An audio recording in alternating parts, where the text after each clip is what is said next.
Yes, good afternoon. This is Abba Leiter speaking to you from Yerushalayim, Yer Kodesh. I'm going to discuss some more issues from the Rambam. We left off lately regarding certain issues that he discussed, Nageya, that impact very much on the 3 weeks and the temple. Now we're going to discuss something regarding Avodah Zorah. The temple leads us away from that. We've already talked about that before. Gives us an understanding about what was before the Avodah Zorah, the false idols and false god worship, over to the right girsa, okay? It led us to the right structure of what truly is, and God is the source of all being, and then there are the angels, followed by the prophets, followed by the Torah. You understand? To get to our issue, Hilchas Avodah Zorah v'Chukas HaGoyim. These are the laws of idol worship and the customs of the nations, which we are supposed to avoid. Interestingly enough, there are about 1,000 chapters in the Yad HaChazaka, the major halachic work of the Rambam, okay? That everybody is supposed to immerse themselves, even if they can't read the guide in certain parts or what have you, the philosophical.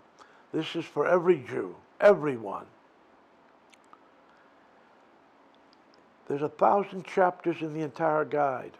There's 12 chapters in this, a little bit more than 1%. But nevertheless, there are 51 mitzvos, 2 positive mitzvos, 2 positive commandments, and 49 lo saseh, prohibitions, negative commandments, for a total of 51 in these 12 chapters. I want to go over the first chapter with you. You will hear about the history of Avodah Zorah and how eventually Avraham Avinu brought about a revolutionary change in world history. Monotheism, it's called. The belief in one God, one incorporeal God. We're going to start off with the first chapter. And Maimonides says like this. Some of it I'll say to you in his wording, and some of it I will just give you a translation. He starts out by saying, B'mei Enosh, in the days of Enosh, to b'nei Odom tos godel. Okay?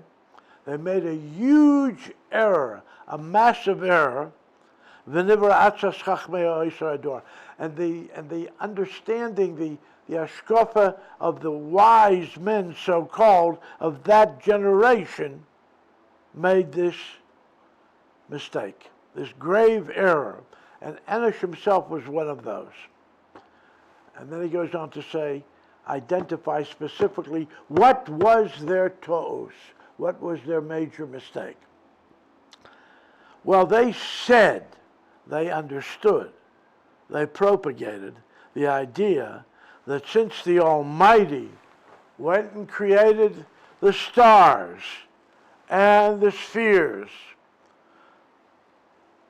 to run the world, and he put them up on high so as to give them a prestigious place, and they are the powers that are before him, as it were, doing his bidding, reporting to him, whatever. It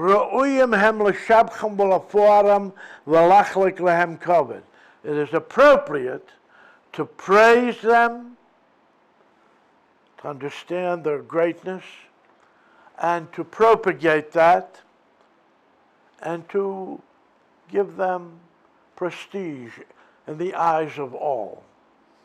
And this idea of theirs was the will of the Almighty to make them great and to give them prestige. Just as a king goes and makes certain people the leaders, you understand? His servants are made into special people, special manhigim, special leaders, and stand before him, and they occupy a special place. They get a certain degree of respect and prestige, which is basically a way of giving respect and prestige to the king who has given them this position of prestige and honor. Well, once this became understood by them, they accepted this hashkafa, this outlook. They began to build for these stars and other entities, heicholot, buildings. And in these buildings, they would bring sacrifices. And they would sing praises and explain to the people, their greatness. Laforum bedvorim. They would make speeches about their greatness, and they would bow down to them. For what purpose? To further understand this will of God, to implant it in themselves, to make them truly understand that in its depth. That was the main thing. This is the ikar of Avodah Zorah. That is to say that God has given over to certain powers the world's governance. Okay? He said after that, the Rambam, this is how they would understand this issue. The people who really knew Avodah Zorah, who understood it, they understood it. They didn't say that there was no creator. Quite the opposite. They acknowledged there was a creator, but this creator went and set up this structure. Okay? They're going to do the work on taking care of the world. And then he quotes Jeremiah to that effect. No one is like you. But in one aspect, they made a stupefaction, you understand, and a foolishness to be the principle of running the world. Musar havolim eitzu. This is call it an instruction, a understanding of havolim. Hevel, a very interesting term. Eitzu, you're worshiping a tree. You're worshiping a piece of wood. You're not really worshiping God. This is what Jeremiah says over in his treatise. Okay? This is how he remonstrates with them in the 10th chapter of the work of Jeremiah, verse 7 and 8.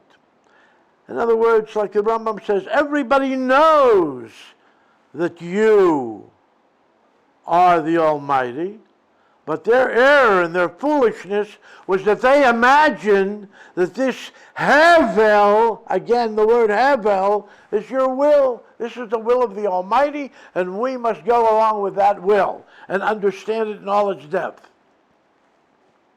I want to tell you something.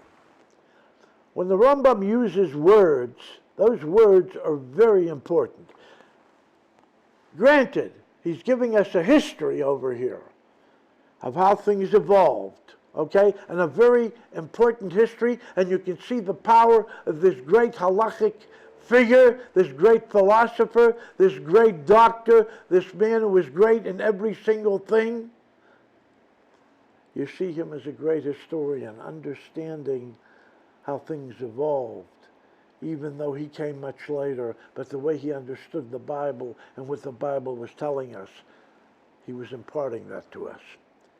This hevel that he discusses, which is in the verses, in his language and in the verse of Jeremiah, this whole idea we just discussed, this foolishness of God giving over the running of the world to these other powers, and that's his will. This is hevel. There happens to be a passage in the Moreh Nevuchim in which he says there are 4 types of actions or activities Maisa Batel, Maisa Hevel, Maisa Schoik, and Maisa Tova v'Chashubo. Okay? 4 types of actions, activities. Maisa Batel, something is attempted. It could be a cure, it could be a business, it could be some type of activity of the public, it could be the activity of a person. But it becomes batel. There was a plan, but the plan wasn't well thought out, and it wasn't going to come to any kind of successful conclusion because the goal was hevel. It was sort of stupid. It didn't quite make it. It couldn't make it. It wasn't that bad as a plan, but it just simply couldn't be done. Okay? Then comes Maisa Hevel. Maisa Hevel is much worse. There was really no plan.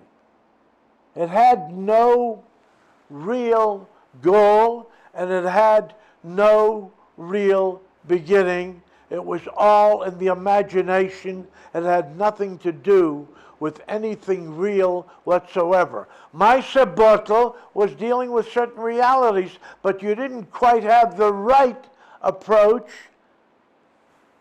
or there were outside factors, and it couldn't come to fruition.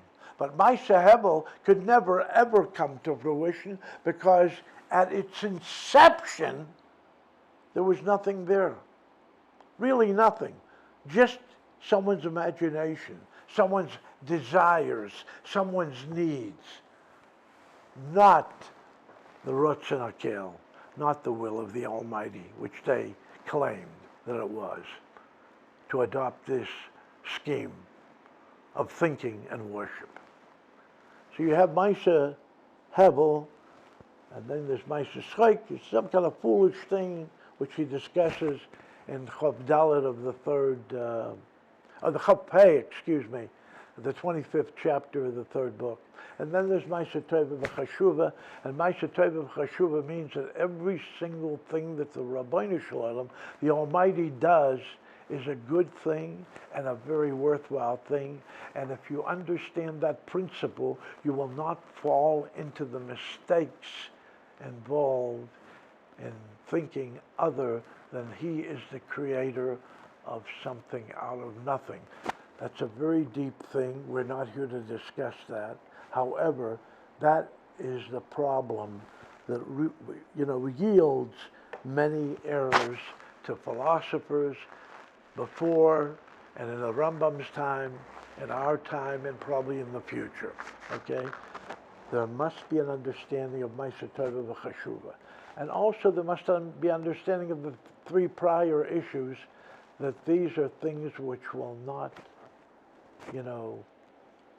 coincide with the deepest and the most profound ideas of monotheism, that is Shema Yisrael, Hashem Elokeinu, Hashem Echad, in all of its manifestations and all of its depth.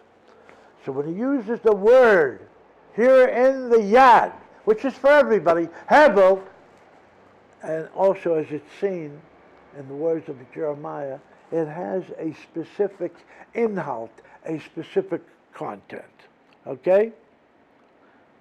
Shemedamim shezeh hahevel ritzoncha. It was their imagination that this stupid idea that had no foundation whatsoever and no real, true, achievable goal whatsoever is your will. That was all in their imagination. And the imagination yields no concrete results when it's total imagination. To continue, within a short time, with a passage of time, we were blessed with, as it were, with false prophets.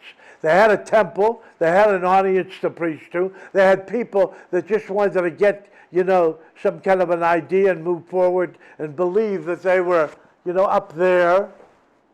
It doesn't work that way, okay? I'm sure you know that Abraham, it says, Vayita Eshel. And Eshel is Rosh Tevis, an acronym. What's the acronym? Achila, Shtia, Velino, for instance, the one. That Abraham used these things, food and drink and etc., sleeping or to, tell them, now you can bless God. And he was trying to lead people to, a certain purpose, gradually. Some people just, might even tell you that a lot of individuals, especially at that time, and maybe even today, that all they think is achila shtia velina, that means eating and drinking and sleeping. Right? That's it. Okay? No perushim, no nothing. Not for any real purpose, like Avram. Okay. And then right after that, it says, Vayikra b'shem Hashem kel Elam. So it comes into play what Abraham was doing. He then followed through by discussing the Almighty who provided all the benefits to humankind. Well, for the people who think that what? Eating, drinking, and sleeping, that's it. And then they think, Vayikra b'shem Hashem kel Elam. They'll cry out in the Almighty's name. They go up to the top rung from their eating, drinking, and sleeping. What a miserable joke. I just thought I'd bring that into play, though. We all have to be careful that we don't fall into that trap.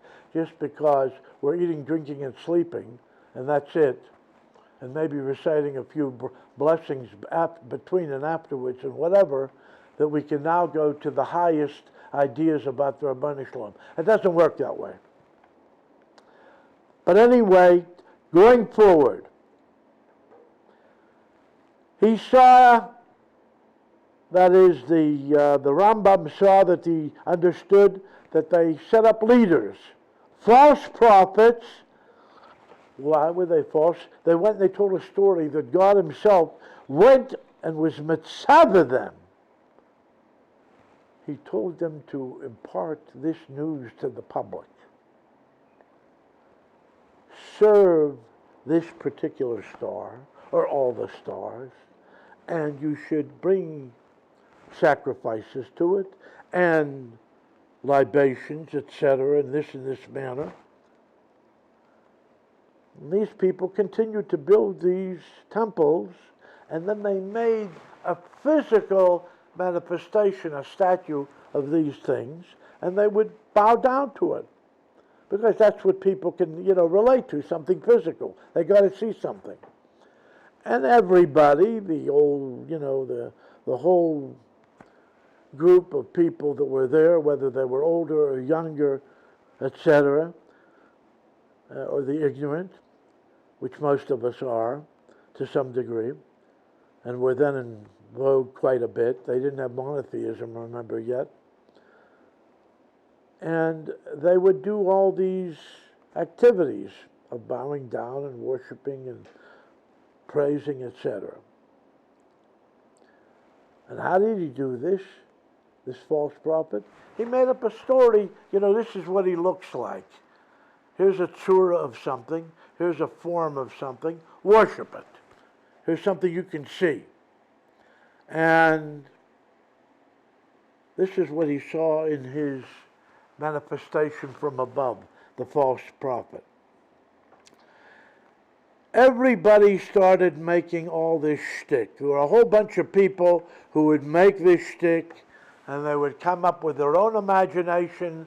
He's doing it, I'll do it, we'll serve chont, another one will, give them a real good meal when they come in, etc., etc.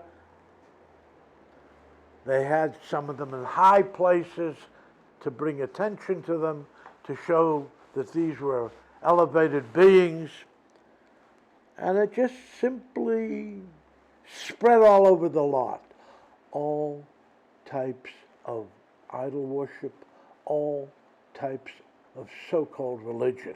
The Rambam here is answering you. Where did all these religions come from? It came from people who had the wrong ideas and who wanted to make themselves special in the eyes of the public, etc. You can figure out the rest, okay? But here's the Rambam, the historian, telling us an answer to that age-old question: where did all these religions come from, okay? This is where they came from. And this, then he goes on to tell you, even more, they would tell the people, this particular surah, this form that you see, will do good things for you if you worship it in this manner, exactly how I tell you, or if you don't do it, you'll get messed up. Your children, bad things will happen to them, you won't have parnosa, you won't have a livelihood, etc., etc. They implanted this idea in them so that they should feel this is the right place to worship, this is the right entity to worship, okay? Because through these activities, you will become matzliach. You will be successful and happy. And don't do the opposite, otherwise you'll have the exact opposite happening to you and your families. Then he says there was a whole bunch of liars, but not even Nevi'im, but there were just a lot, and they didn't say that God spoke to them. They weren't Nevi'im. They said, the star, which you see, this form, or the galgal, the sphere, spoke to them. Or an angel spoke to them. And do so and so. And they told them exactly what to do, just like the other people had told them, except the other people had told them in the name of God, and they're saying it in the name of the, quote, new God. So in other words, God was gradually being pushed out of it. We're talking now about this thing you can see, this physical being, not a creator. Okay, this went and spread out all over the world. The people started worshiping all types of different idols with all types of avodas mishunas, all types of idolatrous practices, you see, avodos mishunos, zu mizu, and to give them sacrifices, like the whole bit. After a while of this, and the old generations were gone, the name of the Almighty God was forgotten completely from the mouths of civilization, as it were, and from their minds. They were only talking about this new thing. And they had no hakora, no recognition of an incorporeal God or a creator or anything like that, except, you see, for a few individuals. Everybody understood that the only thing that you worship and the only thing you should know is this tzura shel eitz ve'evan and this your temple, that they were brought up in this temple with these worshiping practices from the time they were children. To bow down to them, to serve them, to swear in their names when swearing was necessary. But there were a few wise men amongst them, more than a few, or considered wise, And they thought, or they believed, that the Kerchovim and the Galgalim, you understand, they were the ultimate in divinity. They understood this clearly in their minds, accepted it totally. But the Tzura Elomim, the form of all forms, the form of the universe, the creator of all from nothing, the Tzura Elomim, they had no idea about him whatsoever. Even amongst the wise amongst them, their Kohanim, their priests, they were in the dark, totally. And the only ones who truly knew God, who understood that there was a true God, who was incorporeal God, there were few individuals in the world, the Rambam says, like Chanoch, Methuselah, Noach, and Shem v'Eber. You're familiar with them. And this is the way the world kept on drifting, until the pillar of the world, Amudei Shel Olam, Avraham Avinu, rose up and began the transformation. Once this child became a little older, he began to reflect. He was only a few years old, according to what he's discussing here. He was a cotton, but he was thinking constantly, day and night. He had a certain type of mind. And he was wondering, how is it possible that this supposed item that they're giving, us to worship, this galgal, this sphere, should keep on rolling around and around and around, and there's nobody moving it.